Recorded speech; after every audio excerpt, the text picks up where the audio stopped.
The Oklahoma Sooners defense gets more good news. What was it? We'll discuss on today's episode of Locked On Sooners. You are Locked On Sooners, your daily podcast on the Oklahoma Sooners, part of the Locked On Podcast Network, your team every day.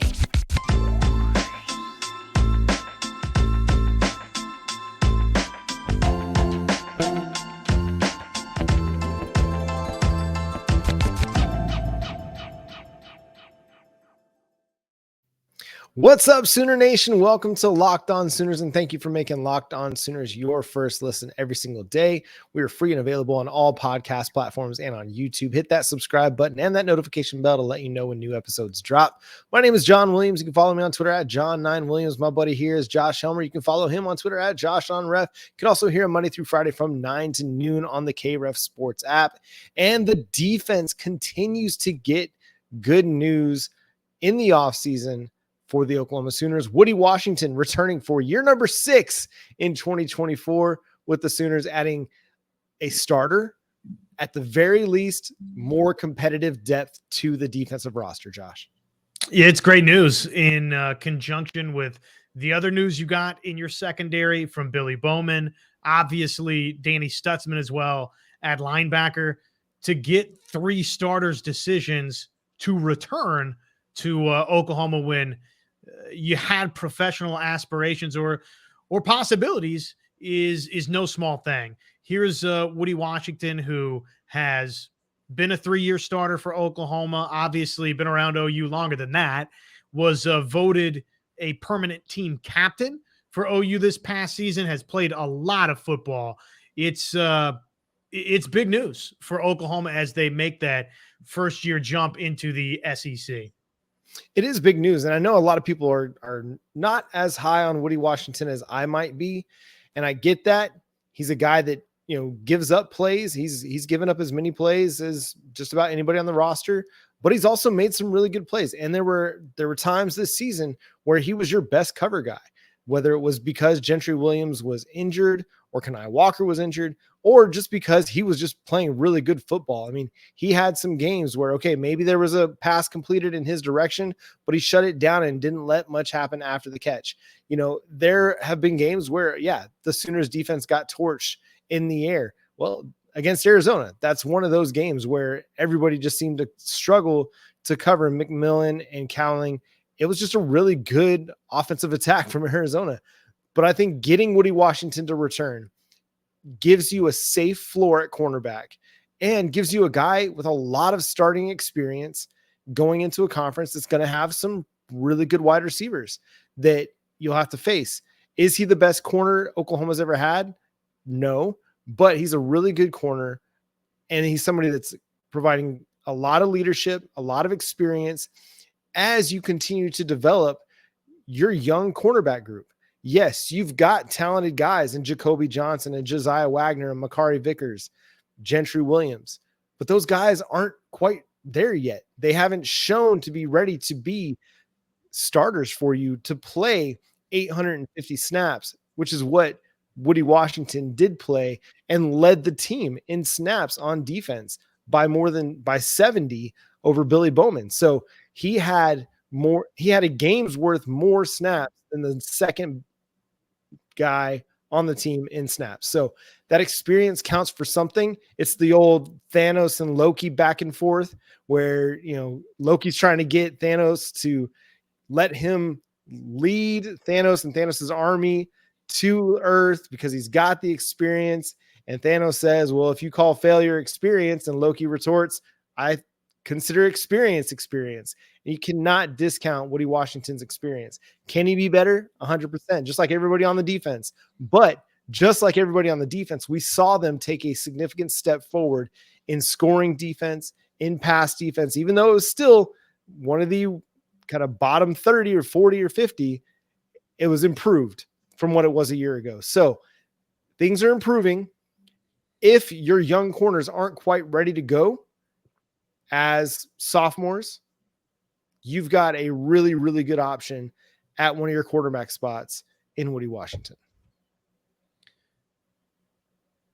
And as we all know, Loki take that advice with a little grain of salt. Known trickster in mythological lore, but that as an aside there.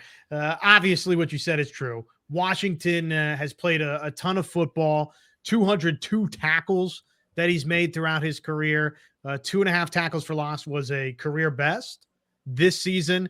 He's intercepted 5 passes, 25 or 24 passes that he's broken up. And again, all of the snaps and starts that he's made, 46 games he's appeared in over the course of his career, 36 career starts. Crazy when we get into this with a player like Woodi Washington, John, to where we're this far down the road. And here's somebody that was recruited by Mike Stoops, started 10 games for Alex Grinch, and now all of a sudden will be with Brent Venables in Oklahoma in year 1 of the SEC. So that's just sort of wild, the timeline for Woodi Washington. The continuity matters. I think that's the part that people are going to overlook. Just having more continuity on defense where you're not turning over a bunch of guys like you are on the offensive line. You know, you're not turning over a bunch of your secondary.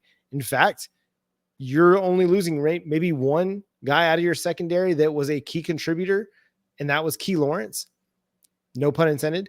But you're bringing Washington and Williams and Bowen and Bowman and Robert Spears Jennings back. Kendall Dolby, if you want to consider him a secondary player, even though he played predominantly at Cheetah, you're bringing a lot of your starting secondary back. And some people might argue, well, maybe that's not a good thing.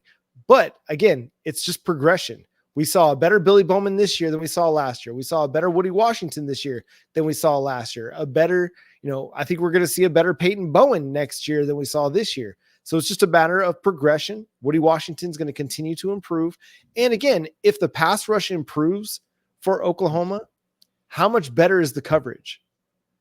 Because that was an issue at times this season. The pass rush wasn't good enough, and guys were having to cover guys for 4, 5, 6 seconds. And it's really, really, you could be Jalen Ramsey and you're going to have a hard time covering somebody for 4+ seconds. Well, there's no doubt about that. Oklahoma has to get better at getting home in 2024. There's no harm, no foul in, again, a large number of snaps and starts coming back. Even if the situation, John, is, hey, you understand, Woody, that a decision to come back is not just a guaranteed starting spot because you've been a longtime starter for Oklahoma. I hope that OU doesn't just sew away a couple of starting spots for Woody and Gentry just because they were your primary starters this season. I think that there's a good chance that it winds up that way, that both Woodi Washington and Gentry Williams, you got your 2 starters back and they start throughout the course of this next season for you. But you don't have to be married to that idea either. And what you said about everybody getting a year older and all of a sudden a year better, don't forget that you get all of this back, John. And oh, by the way, they went and they got Des Malone. And who knows, there might be another name that they add out of the portal before this thing is all said and done. And they signed a number of guys in this 24 class that, look, that's the nature of things at Oklahoma. If somebody in this 24 class or the 23 class in front of it, they develop or they arrive immediately from 24 and they're ready to go, then they're going to get an opportunity to play. But it doesn't hurt anybody's feelings, or it shouldn't, knowing that you get all this production and experience back into the fold. Exactly right. And again, it provides you a safe floor that you can continue to push cornerback and see what develops and see who progresses and rises to the occasion. But you've got Woodi Washington available to you. It's a really good thing for Oklahoma to have that competitive depth back for 2024. The leadership, the experience, the dude that's seen a bunch of football is going to help usher you into the SEC. And maybe he continues to get better himself. And that's definitely on the table as well. The Oklahoma Sooners had some more portal movement on the, what was the last day of the transfer portal declaration period. We'll discuss that here on Locked On Sooners, your team every day.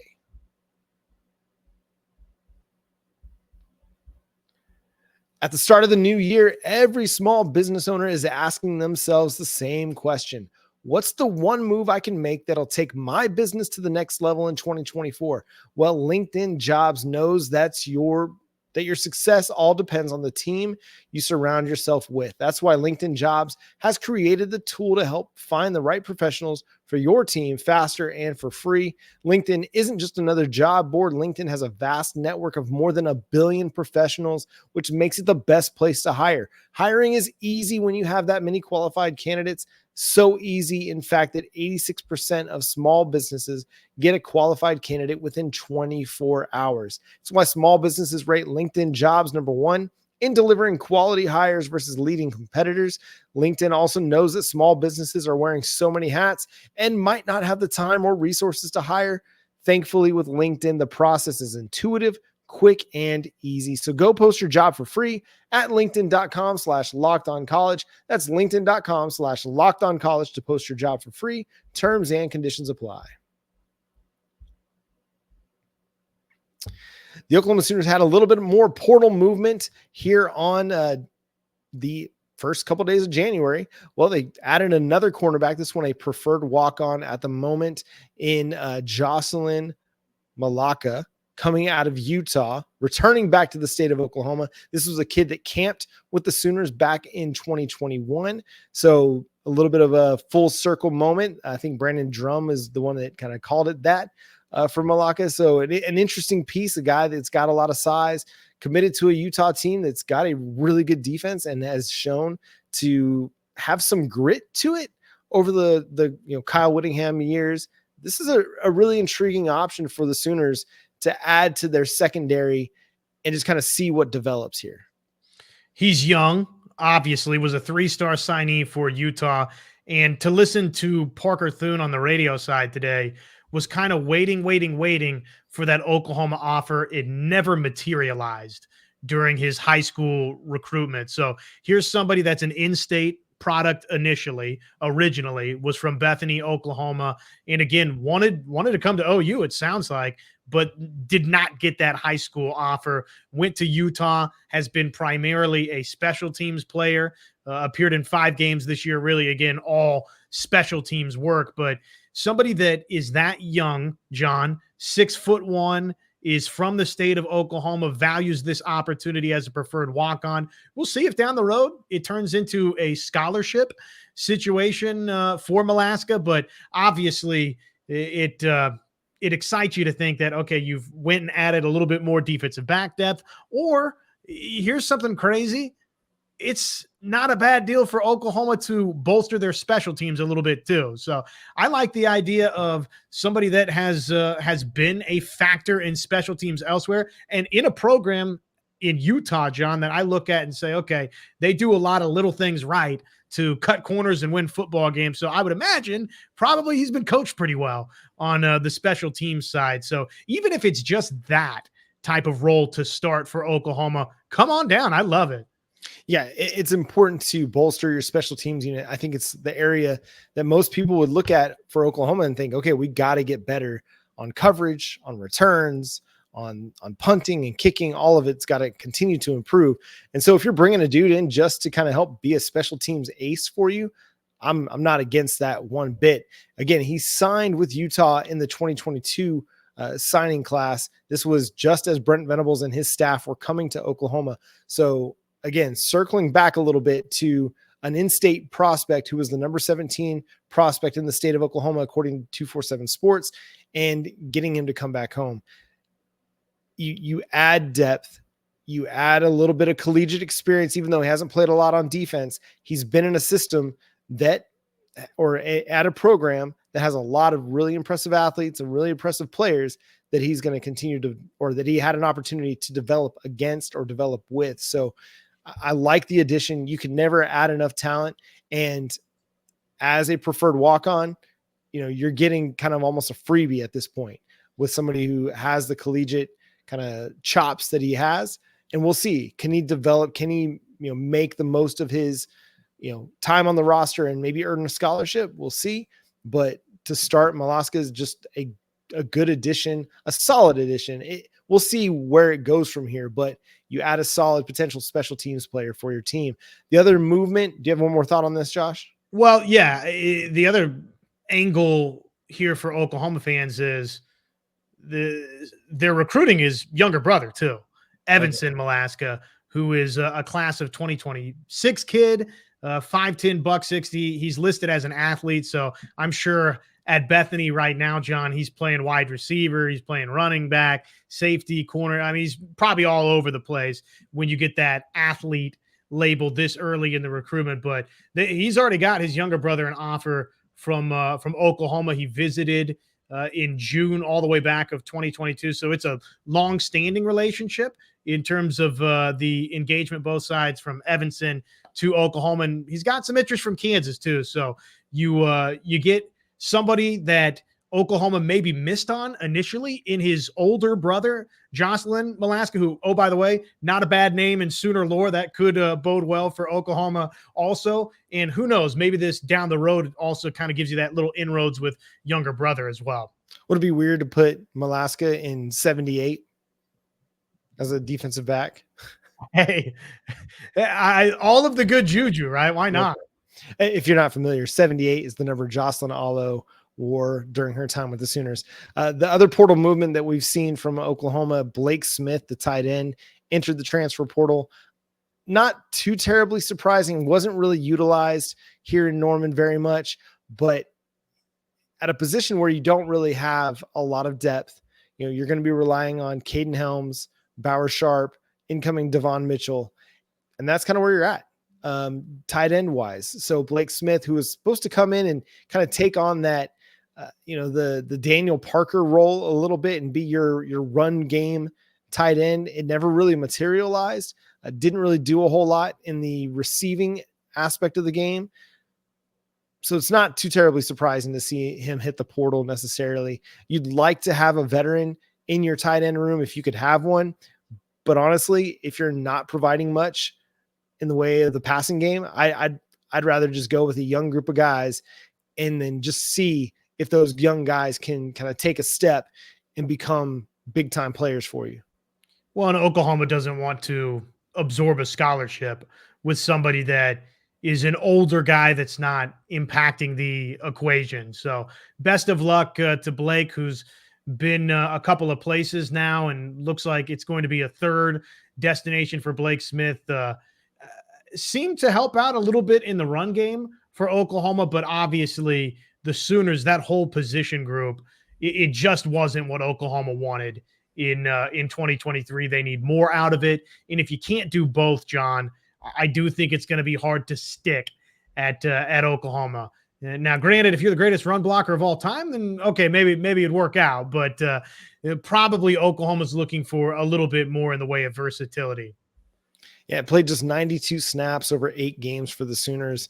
It just not enough. If you're coming here as a veteran, you got to be able to come in and be an impactful player. A lot of impactful players we saw in the college football playoff semifinals. Oh, Texas, what happened? We'll talk about that on today's episode of Locked On Sooners coming up here after the break.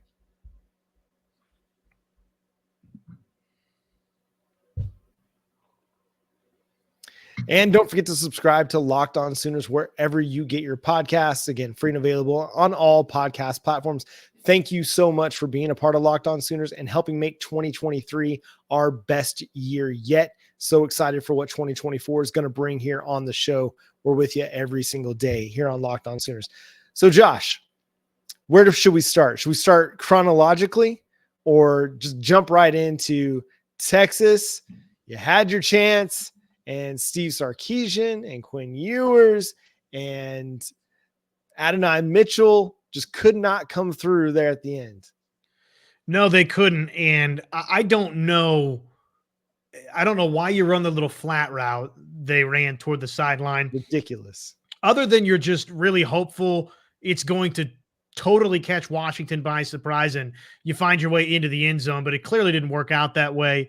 It was well defended. And then really the next 3, I would agree with a lot of the analysis or commentary I saw out on the social media interwebs. Quinn Ewers didn't really give anybody a chance to go make the game-winning touchdown reception. And really on a couple of those plays, the flat pass included, Steve Sarkisian didn't give Quinn Ewers a chance to go win the football game for Texas. So a wild sequence, though, with the the injury forcing the stoppage for Washington, and then the kick catch interference. I mean, the end of the game was a lifetime in and of itself. Yeah. But each of the two college football playoff games, they delivered. Yeah, they were fantastic events all in all. Like, watching the end of the Washington, Texas game, we'll stick here for a minute before we go to Michigan, Alabama. Washington was just trying to give that game away, it seemed. And, Texas was able to march right down the field after getting the ball back and had plenty of time to run 4 plays from the 15. And you talk about that swing pass. The best case scenario is you score a touchdown. The worst case scenario is it's ball game if he catches that in bounds. It just did not seem like a great idea. And then you think about, okay, the 4 plays you have to run, from the 15, that's the best you could come up with, was a couple fade routes to Adonai Mitchell, a swing pass, and then, man, I can't even remember what the third one was, but it was just like so much of the passing game was out of sync there at the end. And that's kind of where you'd want to be, actually. You don't want to be a whole lot closer because everything becomes so much more compact. People, you hear offensive coordinators talk about the difficulty of throwing the football when you get closer to the goal line because you have less room. There's so many more bodies in there. And I really felt like Texas kind of put themselves in a perfect position to win the game when they would have so much space, but they didn't utilize that space to their advantage. They threw one behind the line of scrimmage and then just threw back to the deep end of the end zone. And, kind of a mistake to not target Xavier Worthy, maybe not target Jatavian Sanders and give him a shot as well. So it's just a wild sequence. Washington, man, they played a really good game despite a lot of boneheaded mistakes. You had the punt return interference, but you had another one of those, a punt return fumble early in the game in the second quarter. And that allowed Texas to tie the game and stay in it when it looked like maybe Washington was about to go up by 2 scores and run away with this thing. They just kept making mistake after mistake after mistake that allowed Texas to hang around, which, looking ahead to their matchup with Michigan in the final, which I'm sure we'll discuss at further length here on the show, you don't want to be making mistakes against a Jim Harbaugh coach team.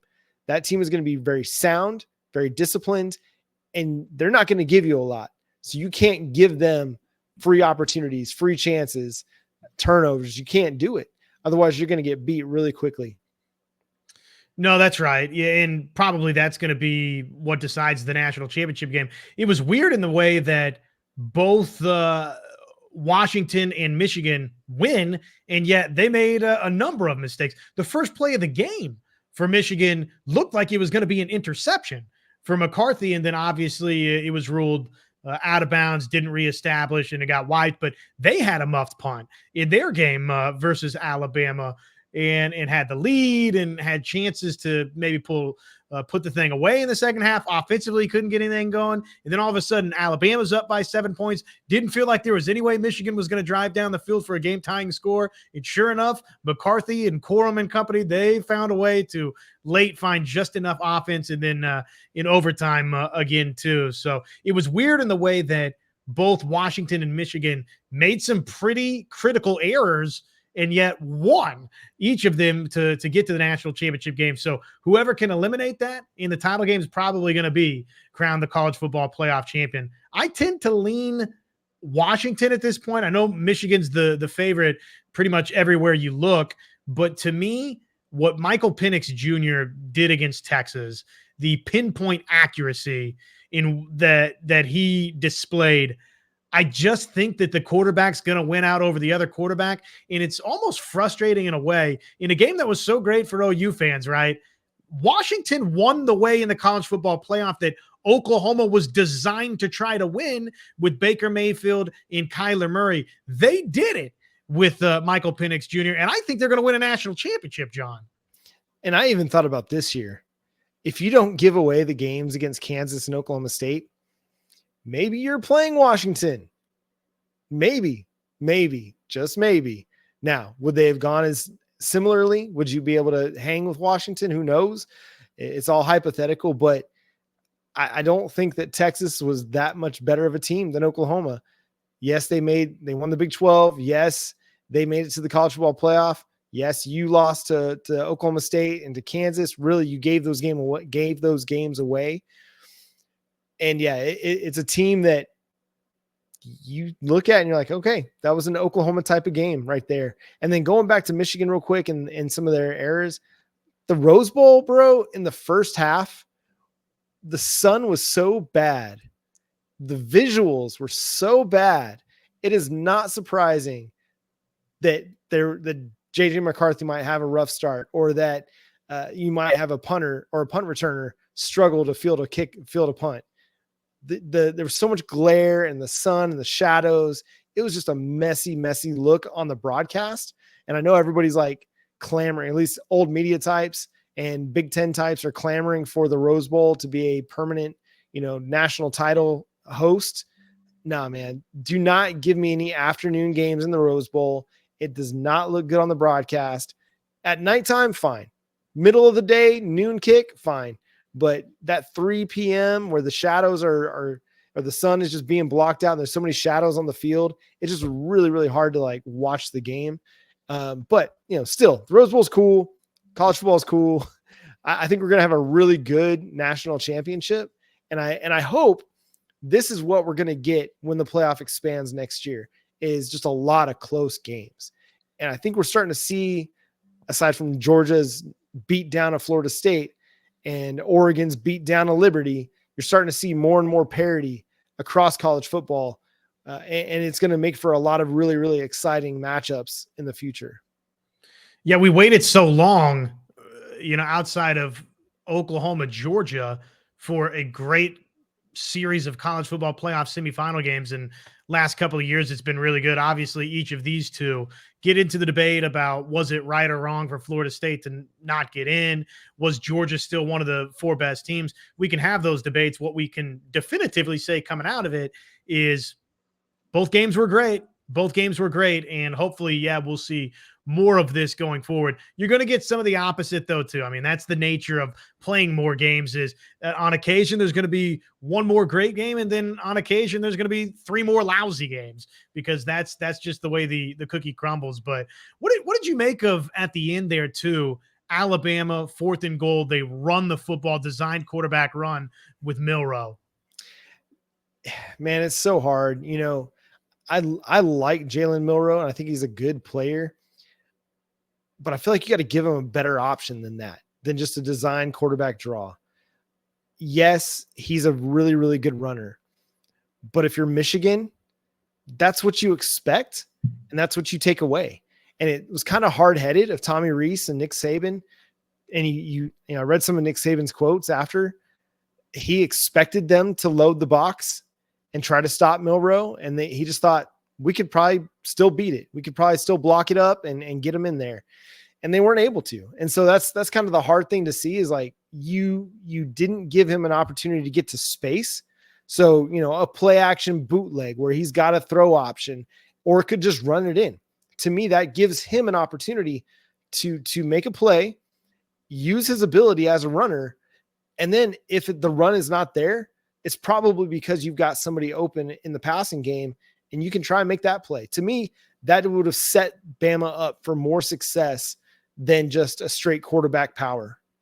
Well, and it was so predictable, like you mentioned. If you're Michigan, okay, he can flick one into the end zone, and if he extends the game or sets up a potential game-winning 2-point conversion try for Bama because he completed the touchdown pass, okay, we can fight that battle and die that way, but we are not letting him quarterback draw into the end zone. And it was just such a predictable play call, I thought. And sure enough, Michigan stuffs it out. So it sets up a fascinating national championship where I do think Michael Penix Jr. has made it pretty abundantly clear that out of these 4 quarterbacks, he's the best. I think he's made himself a ton of money. And in this game, I think there's a legitimate separation, pretty healthy separation from Michael Penix Jr. to JJ McCarthy. And yet I think the sum of the parts are better for Michigan. So in the defense, obviously, is better for Michigan. So that's kind of a nice good on good, strength on not strength of this game that I think is going to be fascinating to watch. And Washington just seems like a team of destiny. All the one score games that they've won this year, you can't do that without being both good and lucky. And Washington's been both on their way to the college football national championship game. It's going to be a lot of fun to watch. We'll talk about it a little bit more as the week goes on, but I'm sure we'll have more transfer portal discussions to have as well as we get into 2024. Thanks so much for being with us. Subscribe to the show wherever you get your podcast. Follow Josh on Twitter at JoshOnRef, myself at John9Williams. But until next time, Boomer Sooner.